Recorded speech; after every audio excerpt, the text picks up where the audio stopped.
and welcome to our first ever premiere release of Siemens NX. Here at Siemens Digital Industries Software, we're focused on helping our customers create tomorrow's innovations today in the most sustainable and productive way. We've got some incredible things to share with you today, so let's get into it. I'd like to start by introducing Accelerator, our integrated portfolio of software, services, and application development platform that encompasses all of Siemens Software's products and technologies. Mechanical design in Accelerator is driven by NX. NX is the industry-leading mechanical engineering solution. It gives you complete design freedom, allowing you to create and iterate on your ideas. And with NX 2007, this is the best release of NX ever. Earlier this year, the industry market analyst SimData commented that Siemens continues to innovate and reimagine CAD design in a way that truly looks to the future of design. And this shows that we're continuing to innovate, helping our customers embrace complexity and reach their productivity goals. Our customers across all industries love using NX, like Princess Yachts, who've seen significant design efficiencies using NX, enabling them to create more complex interiors and better overall designs. Or JCB, who are driving towards a more sustainable future with their 100% electric, zero emissions E-Tech range. They're leveraging the digital twin to enable more consistent collaboration with a single source of data. And Red Bull Racing, working to an aggressive F1 race schedule. Through productivity gains with NX, Red Bull Racing were able to compress the time from initial design through to wind tunnel testing down to just 10 days. Productivity is a key driver for all our customers. In a recent study by Lifecycle Insights, it was discovered that more than 94% of company executives felt that either a good amount or some amount of productivity improvement was needed from their product engineering teams. Productivity and the ability to do more with less clearly affects the success of the products being designed and also the companies creating them. Taking the latest release of NX is one of the best ways to help you achieve your productivity goals. For today's session, we're going to focus on a workflow that shows you how to automatically create new parts using the all-new NX Topology Optimizer. Then we'll show you how to test and validate your parts before 3D printing. We'll be showing you how you can reduce this group of 14 parts down to just a single part and also reduce the weight from around 4 kilograms down to about 2.5 kilograms. Typically, this would have required some very manual tasks by the design engineers. But NX is helping you embrace complexity and increase productivity, whilst also helping you reduce the number of physical prototypes. So, let's get into it. Imagine we're designing a next-generation electric vehicle. In order to maximize the range of the battery system, we need to optimize the weight of every single component. In a design review of the team, the design manager identifies a group of components that could be improved. The design manager sets a target to reduce the number of components from 14 down to 1 and sets a weight reduction from 4 kilograms down to 2.5 kilograms. She creates a change request in Teamcenter and sends it through to the design team. And now to take you through the next stage of the demo, I'm going to hand over to Paul. Well, thanks, Ben. Well, here I am in my NX session. It's a managed session, so I've got access to my Teamcenter database through Active Workspace embedded inside of NX. And I've got some tasks to perform in my inbox. Let's take a look at them. First one here is related to the gearbox bracket that Ben's just mentioned. If we delve a little further down, we can find out exactly the details of the task. And it's to use topology optimization study to look at reducing both the weight and the part count of the existing bracket. Now, not only does it tell me what's required from me, but it also gives me the impacted items. So if we take a look down here, you can see obviously one of the impacted items would be the overall assembly. And we can take a look at this in a bit more detail just by opening this up directly inside of NX. Let's take a look at some of the other impacted items. So again, we just go back into our Active Workspace. If I select it, notice that the corresponding geometry in the NX session is highlighted. So we have this cross-probing, particularly useful to understand the impacted items and where they fit within the assembly. And again, if I want a bit more of a level of detail, we can open this up inside of NX as well. So you can see here the bracket and the gearbox. Again, let's just open up the bracket. Now, as you can see from my assembly navigator, there's 14 components currently, so we're looking to reduce that. And if we take a look at the weight, notice that the current value is just over 4 kilos.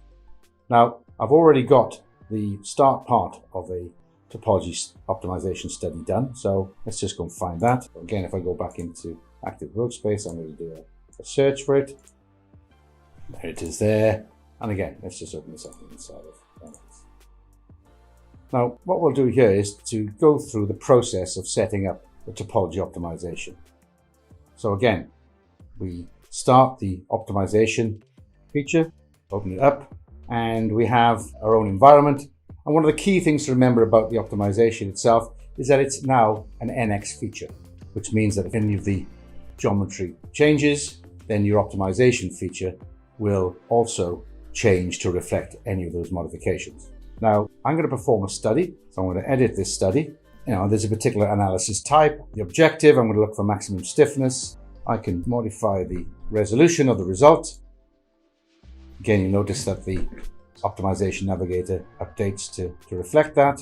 And I'm just going to hide now the original gearbox housing and shaft and the original fabricated part. But before I do that, the stages that I'm going to go through is I need to define a design space.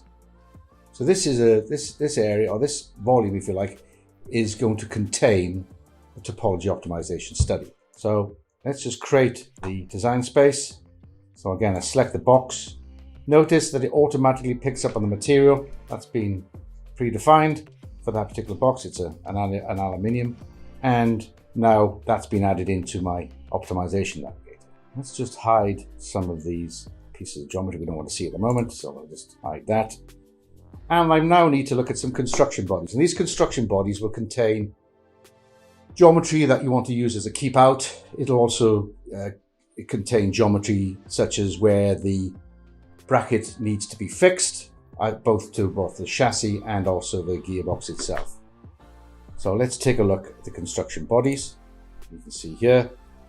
Okay, there's several different construction bodies, and I'll explain exactly what they do as we go through and create them. So first things first, let's create a construction body. I'm going to group these together. So this one is going to be keep outs. Okay, and I'm going to specify these two solid bodies. So what I'm asking for there is I don't want to see any of the optimization study encroach into that particular area. I need that to be kept free of any geometry, because that's basically where the gearbox will be sitting. I'll just remove those. And now I'm left with construction bodies that are going to define where the brackets fix both the chassis and also the gearbox. And also we need to create some clearance for the shaft, so the gearbox can be dropped in to position. So again, let's create some more construction bodies. So again, we'll have another group.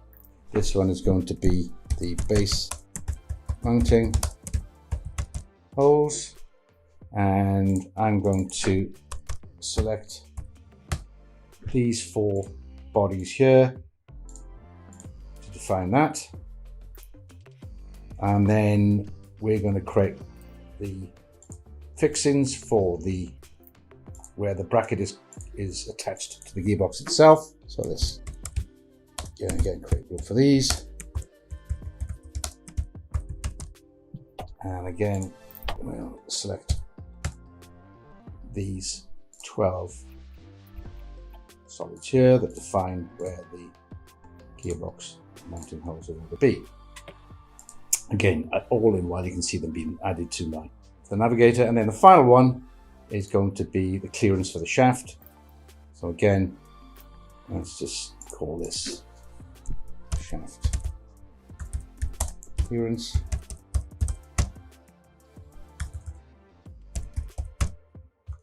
And it's going to be a keeper. I'm going to give it an offset of 10 millimeters. again, select the body, you can see the offset's been applied, and those are my construction bodies defined. So the next stage would be to add some optimization constraints. I could add some shape constraints, but in this case I don't need to. So let's add optimization constraint. And apart from obviously reducing the part count, the other part of the study was to reduce the weight. So I'm going to specify that I need this new bracket to be equal to or less than 2.75 kilograms. I need some constraints. So every topology optimization study would require some analysis constraints. And what I'm doing is I'm going to select these 4 faces here to be fixed. Now, there's a set number of load cases that I want to add, and I'm going to specify 4 specific load cases. So again, there's a default one, but I can just add another 3 very easily. And I also want to add that fixed constraint into each of the other subcases. And it's easy to do. I can just literally just drag and drop into the subcase. So the final piece of the puzzle, if you like, is to add some analysis loads. Okay, so I can specify a vector or a component. In this case, I'm going to go for a vector, specify a value. And now I need to attach these loads to areas of the bracket. So these fixing holes, for instance. So again, I just pick on the faces and attach these loads to the one side of the bracket and then the other side of the bracket. And I would do that for each of the subcases. Slightly different load, slightly different direction, but it would be done for each one of the subcases. And then you utilize all of these subcases during the optimization study. When those were completed, I would then go into the optimizer itself and start the optimization study. Now this took around 5 or 6 minutes to do. I'm not going to do it here in this, live in this particular session, but I do have one that I've already completed, and we can take a look at that. So let's remove the construction bodies. Let's bring back the gearbox housing and the shaft, and bring back the one that I've already completed. And there you can see it. So again, I've got that clearance that I've set, so I could bring the gearbox in. I've got that all those key part areas as you noticed again, so there's no geometry inside of here. And I've got the construction bodies that I used for the base mounting holes and the gearbox holes included in there. Later that day, Paul, who is in the UK, calls Jeff, who's based in the US, to discuss some design simulation for the new part. Hey Jeff, how you doing? I'm good. Hey, listen, I've got something I'd like you to take a look at. It's a topology optimized part. It's a gearbox bracket. So I'd just like you to check it and validate it that it's fit for purpose.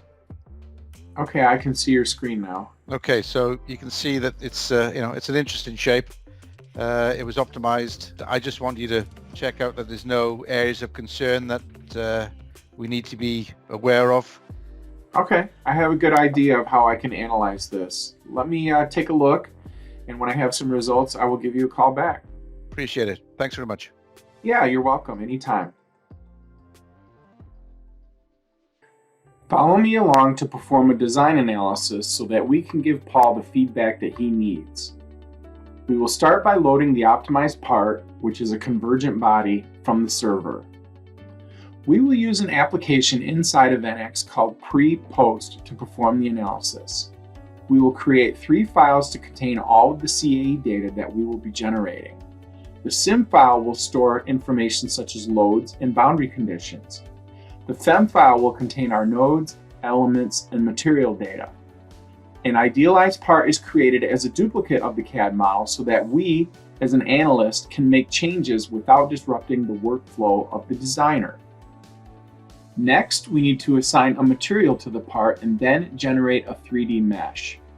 I like to click on the lightning bolt to get an approximation of the recommended mesh size. Don't go any larger than this, as it can make for a poor quality mesh. A reasonably smaller number than the recommended size will give better results without forcing the solution to take too much time. Now we need to create a rigid element with its base node at the approximate location of the center of mass of the gearbox that attaches to this mounting bracket. We don't need to be exact for this analysis, as we are only trying to provide baseline guidance to improve the quality of the design. Use the between 2 points method to get an approximate location. Now that the base node of the rigid element has been created, we will connect it to all 12 of the mounting holes on the bracket. Now we will move on to the simulation to create our boundary conditions and to solve our model. Our boundary conditions consist of constraining the bracket at the 4 mounting locations.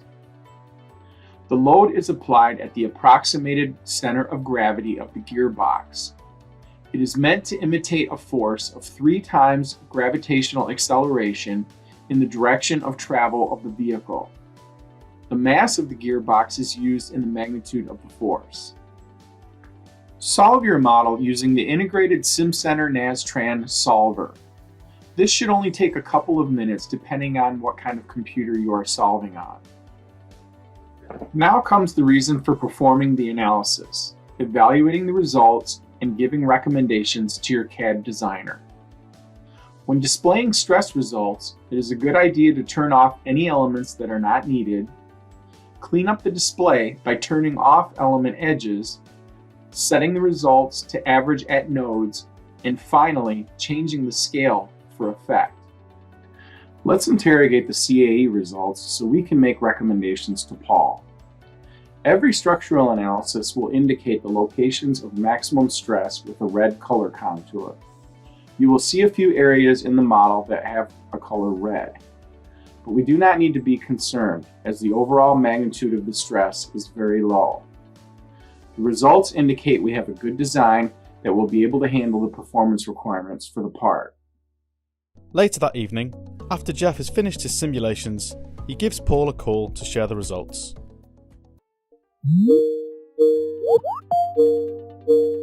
Hi, Paul. Okay, are you seeing my screen? Yes, I am. Okay, so I just wanted to point out a couple things. First of all, when I zoom in on the 4 mounting holes, you're going to notice the red spots. You can ignore that because that's just a result of the way that I set up my model. So those are artificially induced high stresses based on the boundary conditions. But what I did when I interrogated the model and looked at the results, I do see that the overall stresses in the rest of the model is very low relative to the endurance limit for the material. So I would say that you're okay from a structural performance standpoint. That's good to hear. But, all right, well, thanks great. again. Yeah, thanks. It's always good to work with you. Back at the office, Paul begins implementing the changes recommended by Jeff. So the next stage of the process is to start to document the model using model-based definition, and in particular, product and manufacturing information, or PMI. So I enter the PMI application. I have a number of commands that are available to me to document the geometry. Typically, I'd select one of the commands and start to pick geometry off of the topology optimized result. But in this first instance, I'm going to use one of our pre-configured rules. These automate the ability to apply PMI to the model. So in this instance, I'm going to look at creating the size on all of the holes in my model. I invoke the rule. It's now intelligently searching the model to find all of the holes within the part and applying the PMI information directly to it. And as you can see, it's found the 12 holes that connect the bracket to the gearbox, the 2 large holes through which the shaft passes, and the 4 holes that are used to connect the bracket to the chassis. Now, as I said, there are a number of other commands that we can use. So if I want to add further PMI, again, I can just pick geometry directly off of the model. Okay, we're going to add some tolerance to that.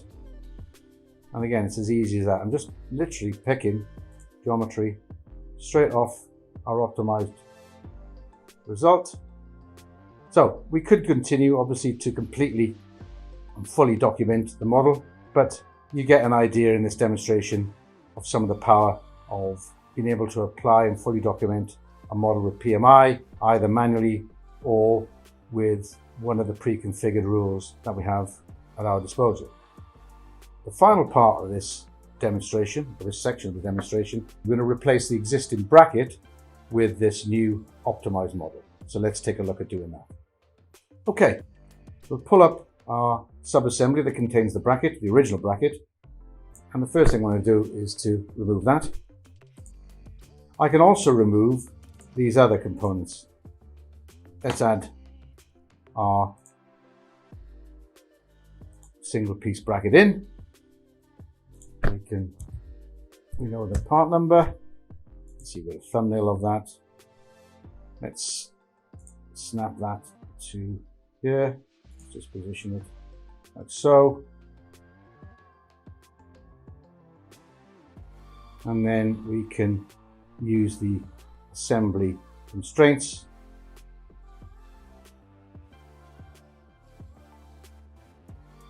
And there we have it. Our part is now being added in to the original assembly. If we take a look at the top level, again, let's just take a look inside. You can see that our new bracket fits nicely within the overall assembly. I've completed my tasks. I've done the topology optimization study. I've then done some modification to the result, adding some NX features, adding some PMI, and now I'm going to hand it over to my colleague Ashley, who's going to check to make sure that it's 3D printable. So I'm just going to give him a call. Hey, Paul. I've just done a topology optimization study on this bracket for the gearbox for the vehicle. I think it's come out rather well, but I'd like for you to take a quick look at it. Yeah, okay. So like a little validation just to make sure it's printable, and I guess we should throw it into a build tray, create some support structures. And we're planning on doing this on a Renishaw, right? Correct, yeah, that would be really good. Sounds great. No problem. Take care. Bye. Hi, everyone. So Paul's given me this really great topology optimized part that he sent over. It's for some sort of motor mount, gear mount, gearbox mount, that sort of thing for an automobile. And so we're going to print this part using aluminum and additive manufacturing. The problem here is that additive manufacturing is really accurate these days, but it doesn't always produce parts that are accurate within tolerance. And if you want exact surfaces within some really tight tolerances, then you often need to print your part and then send it on to a downstream machining step. And that's what we're going to do here. Now, to do that, I need to alter this geometry a little bit so that it has the material it needs for the post-print machining, so that we can machine those parts away and get the exact surfaces we need. So I've got to print a part that's not exactly the part that Paul sent along, but sort of an interim version of the part. And then when Joe gets the part and does the machining, he will machine it back to the exact surfaces that Paul has designed. Now, the great thing about this particular part is that it came out of our new topology optimization system, where we get actual faces inside the model. So I've got my selection here turned to face, and you can see that straight out of topology optimization, we've got things like these holes have actual faces, and these planar regions are actual faces. So that makes it very easy for me to go through and do the modifications I need to do to get this part ready for printing. If I was doing this with geometry from some other topology optimization system, I would most likely be just sort of massaging facets. And anybody who's done that knows how terrible that is, even with a really good system. So in this case, we're getting really nice, clean geometry out with real faces I can work with to do my job easily and cleanly. And I'll show you how right here.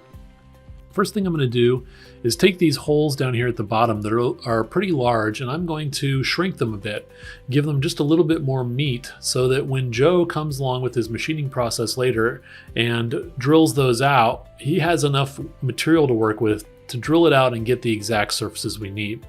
So I'm going to go to my offset tool here, and I'm just going to select the face and tell it to automatically find the rest of the faces, and I'm going to bump those in by about 5 millimeters. So basically I just shrunk those holes with one step. It took me about 10 seconds in our new system, which is, again, if you do this with facets, this is just amazing compared to that. These top holes I'm just going to get rid of. They're small, and again we need some meat up here, so I'm going to tell it to loose match those. It's going to find all 12. Those I'm just going to get rid of. We know where they're at, we know what the diameter needs to be. I'm just going to fill them in, and we'll have those ready for machining as well. The final step is down here on the bottom. We have these 4 sort of feet, and we want those to be all perfectly planar so that when we mount this in the car, it's not going to wobble, it's not going to torque and have any undue stress put on it. We want those to be perfectly planar. So again, we're going to build up those surfaces just a little bit and machine them back so that they're perfectly planar. I'll use the move command to do that, and I'm just going to pick each one of these faces here, and I'm going to move them up by about 2 mils to give us enough material to machine away. Hit OK, and again, this is all done, what has it taken me, 2 minutes maybe to make all of these edits? If you were doing this with a system where you had to just edit the facets, you would not be doing this in 2 minutes. This would be a project. So you can see how easy it is in our new system with the new topology optimization, the types of geometry it returns to get a part prepped for printing.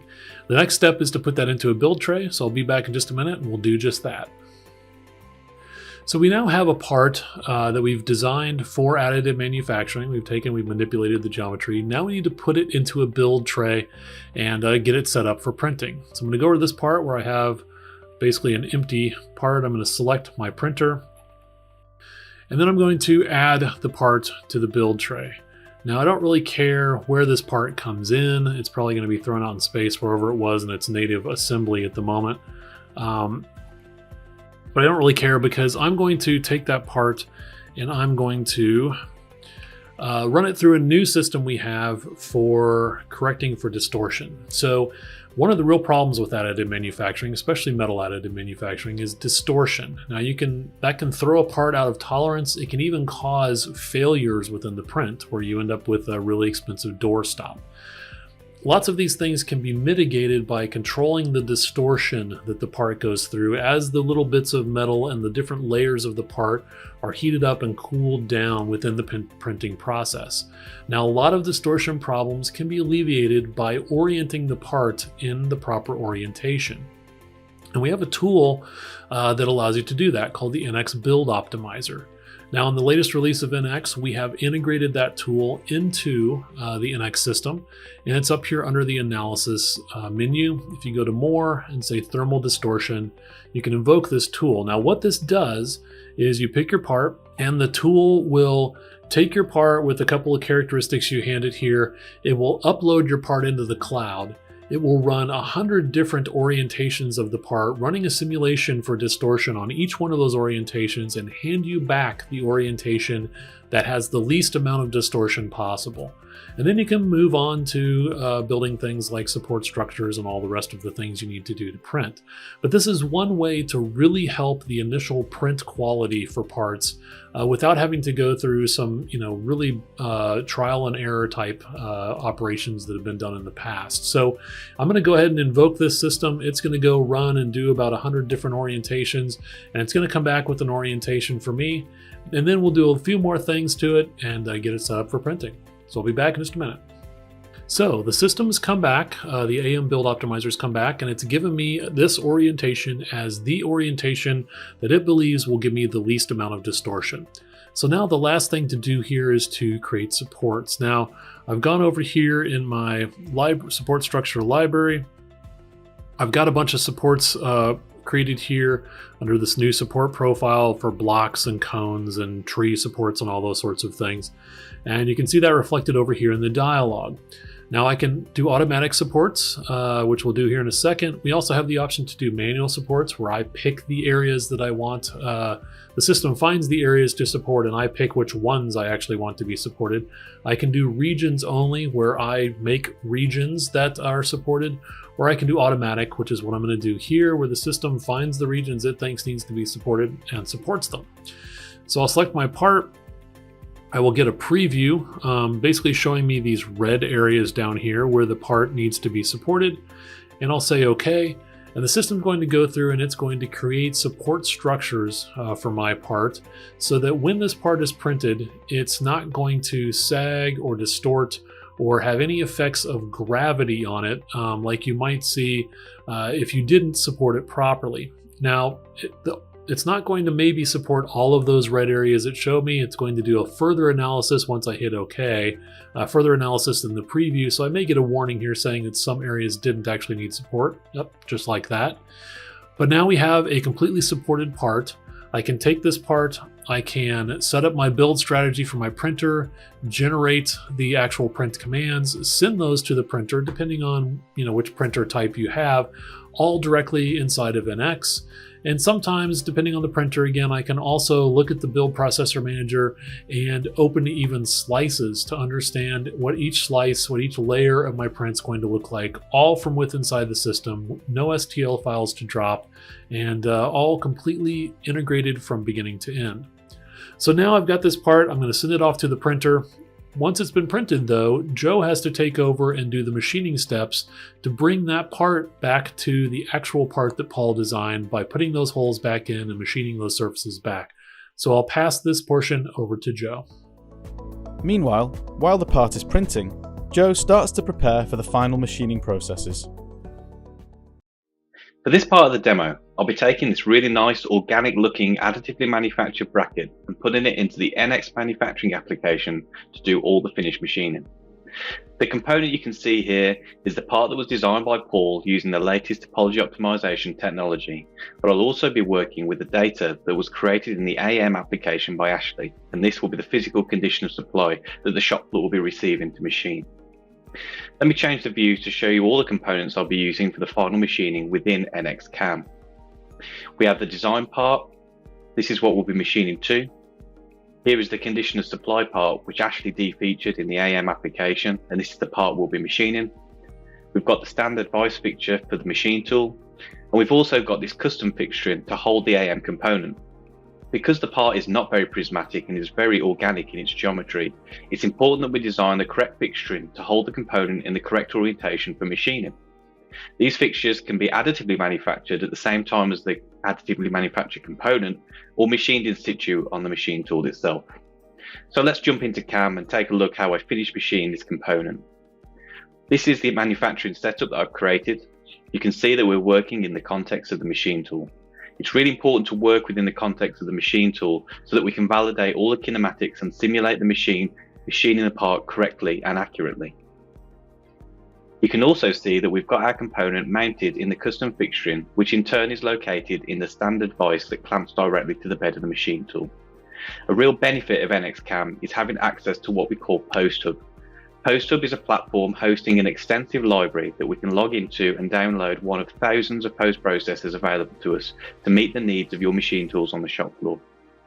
Here we have the Smart Machine Toolkits. Smart Machine Toolkits not only give us a working post processor, but also give us the full machine tool graphics and a simulation driver which enables us to validate and simulate the NC code. So for this example, I'll choose the HAS UMC and simply and dynamically download that Smart Machine Toolkit directly into NX. Next, we'll take a look at the machine operations required to finish machine the key features of this additively manufactured component. The machine operations are really simple to create in NX and work really well with the data that came directly out of the additive manufacturing environment. Let's take a look at the first 2 milling operations that we're going to use. Firstly, to remove the extra material from the part, I'm going to use a dynamic roughing toolpath. And secondly, a helical hole milling toolpath to open up the holes. Let's take a look at the material being removed so you can get a better understanding of how CAM toolpaths work. So, with minimal input, we're able to create these really optimized machining toolpaths to remove the remainder of material from the bottom of the hole of the additive component. Using the same tool, we can then open up the hole from the reference size that came off the printer itself to the finished design size of the component. The next thing we need to do is look at the 12 holes that need to be drilled and machined to finish size. You can see we've got some PMI attached to these 3 holes. These 3 holes have a tolerance against them, a limit of fit in fact, because they're locator holes and require a tighter tolerance to fit dowels during assembly. What I'm about to show you is process automation within NX CAM. What NX CAM can do is look at the features on our component and decide which tools and which operation types are best suited to machine those features. As well as that, NX will read in the PMI data and tolerances to directly influence which operations are needed to meet those tolerance requirements. Let's take a look at these features in the Feature Navigator. As we can see, NX has found all 12 of the holes and identified 3 of them as having PMI data against them. If we take a look at the holes without PMI, we can see that these 3 holes, NX has decided to create a spot drilling operation followed by a drilling operation, and the drill will be the finished size to finish the hole. Let's take a quick look at those operations being machined. Firstly, we see the spot drilling, followed by the drill, and that drill will finish those holes to size. If we go back to Feature Navigator and take a look at the holes that have PMI attached to them, and if I go and find the related operations, this time you'll see that NX has created 3 machining operations. It's created a spot drill operation to spot the holes. It's created a drilling operation using a slightly smaller tool this time, and then it's finishing the hole size with a boring tool to the tolerance that the PMI has defined. And this is a great example of how intelligence from the design side of NX can drive the automation of the manufacturing side as well. Let's take a quick look at what that looks like. So again, we can see the spot drill, followed by the drill, again, drilling slightly smaller. And finally, we can see the boring tool coming in and finishing the diamond for those holes to the tolerance. So finally, let's take a look at how we validate the program that's being created. It's really important that the NC code that's going to run on the physical machine on the shop floor can be validated and checked to ensure that there's no gouges, no collisions, and that the tool path is of a high quality. To do that, we utilize our machine tool simulation. Earlier on, we downloaded the Smart Machine Toolkit, which contained the machine graphics to give us context of the machine, as well as the post processor, so that we can output to the machine tool that matches what we have on the shop floor. But what it also gave us was a simulation driver, and that simulation driver is going to verify and validate that the toolpath is collision-free and safe before we use it on the shop floor. On the right-hand side of the simulation, you'll see that the post-processed NC code is running down in just the same way as it will on the CNC controller. And that NC code is driving the machine tool kinematics in NX to give a true digital twin validation of the CAM program, including material removal and a much more accurate machining time. NX is the only CAM tool that offers integrated NC simulation and is a fantastic way of validating and ensuring a safe collision-free toolpath. This concludes the portion of the demo regarding the finished machining in NX CAM. And what we've seen today is how we can take both data from design and also data directly out of the AM application to create custom fixturing to hold that component and to validate the NC program that has been created to finish machine these components. Now that the part is printed and machined to its final dimensions, we can assemble it back onto the vehicle. So, we've covered a lot of ground today, from topology optimization through simulation to additive manufacturing and CAM. To learn more about the rest of the new capabilities being released in NX 2007, head over to the NX Design blog. Simply go to blogs.sw.siemens.com or scan the QR code using your smartphone. Whether you're an experienced NX user or learning NX for the first time, I'd invite you to head over to the NX Design community. Simply go to community.sw.siemens.com or scan the QR code and you'll find lots of like-minded users ready to help. And of course, the NX Design team is also there to answer your questions at all times. Finally, you can try NX for free for 30 days using our cloud-connected trials. Head over to trials.sw.siemens.com or scan the QR code to check it out. Thanks again for joining us today for the first ever live launch of Siemens NX. We'll be hanging out in the chat, so continue to post your questions and we'll keep answering them. And once again, thanks for watching, and we'll see you in the next one.